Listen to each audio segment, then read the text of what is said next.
आइए। आज आपको सिखाते हैं कि टैली में कॉस्ट कैटेगरी कॉस्ट सेंटर कैसे ऑन किया जाता है। पहले तो हम समझ लेते हैं कॉस्ट कैटेगरी होता है क्या चीज़, कॉस्ट सेंटर क्या चीज़ होता है।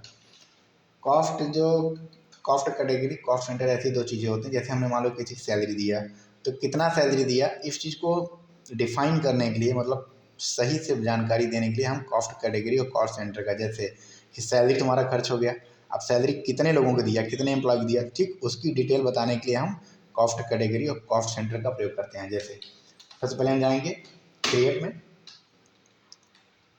में और अगर जैसे एक चीज़ और ध्यान देना रहता है, अगर यहीं पे F11 कर दो,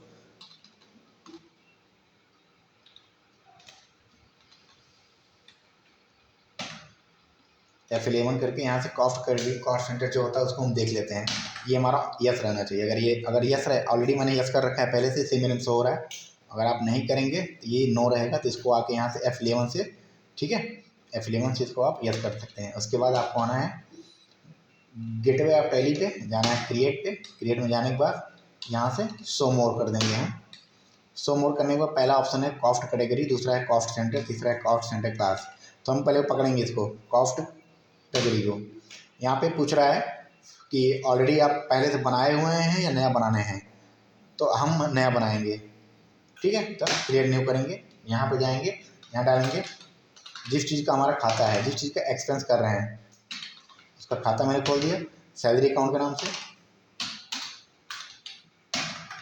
ठीक है, हमने सेव कर दिया, ये हमारा बन गया एक। अब दूसरा बनाएंगे सेंटर का मतलब होता है हमने किसको किसको क्या क्या दिया है, किसको कितनी सैलरी दिया, तो उस व्यक्ति का नाम डालेंगे जो भी एम्प्लॉय होते हैं ना, वो भी किस चीज़ के अंतर्गत। यहाँ पे ये चीज़ ध्यान देना, यहाँ पे सैलरी ही, अगर ये आया जाएगा ना प्राइमरी कॉस्ट कैटेगरी, तो गलत है, क्योंकि हमने किसके अंदर हमें डालना है, सैलरी के अंतर्गत, ठीक है। स्पेस दबा के चेक कर लेते हैं। यहाँ मोहन कर दिया सेव, ये हमारे एम्प्लॉय हो गए मोहन, सोहन,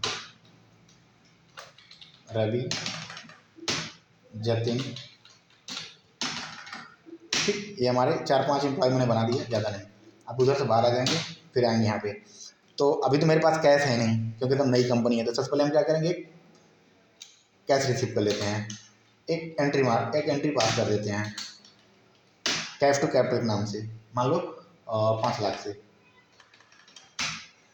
नरेशन वगैरह आप मेंशन करना चाहते हो तो लिख सकते हो, being the started business is cash 5 lakh rupees, तो आप यहाँ डाल सकते हो। बैक कर देंगे, कैश मेरे पास आ गया। अब इसको हम करेंगे पेमेंट।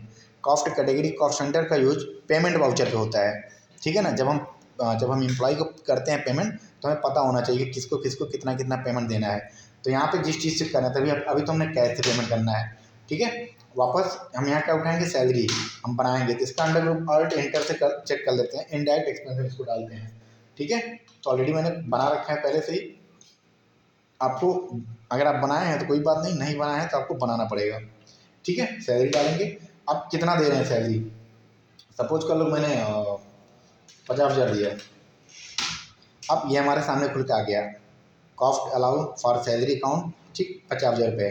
तो जो सबसे ऊपर लिखा है ना कॉस्ट कैटेगरी, इसको हम स्पेस दबा के पहले उठा लेंगे सैलरी अकाउंट को। आप जितना भी बनाना चाहोगे ना कॉस्ट कैटेगरी के अंतर्गत, वो वहीं पे आएगा, जरूरी नहीं है सैलरी, आप कोई भी एक्सपेंस वहाँ भी दिखा सकते हो। फिर वापस स्पेस दबा के जतिन, ये यहाँ पे हम इनको अमाउंट दे दिया मान लो 5,000, इनकी सैलरी दी है, इनकी सैलरी दे दिया 10,000। तीसरी फिर स्पेस दबा के चेक करते हैं, तीसरी सैलरी दे दिया 15,000। लास्ट सैलरी जो बची पूरा उठा इनको पकड़ा दिए, ठीक है।